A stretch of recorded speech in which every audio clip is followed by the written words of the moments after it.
konferencija Demokratija antra diena.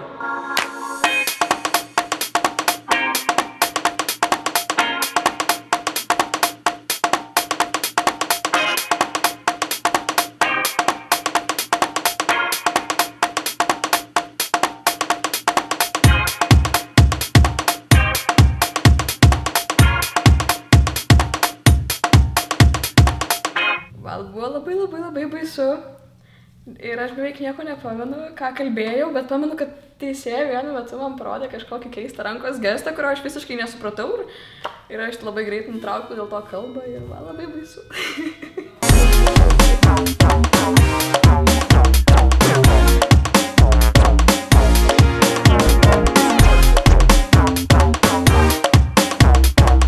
Nelabai jaudinausi, gan pasitikėjau savimi, nes buvau pasiruošusi kalbą namie, daug žinojau, daug mokiausi, bet bešnekėdama užmiršau vieną žodį.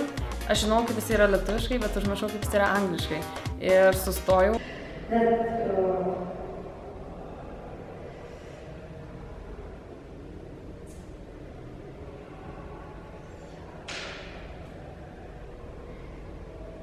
Galiausiai aš jį radau po kokios minutės. Tada radusi, gan nusijaukiau pati nuo savęs ir tada pradėjau vėl šnekėti.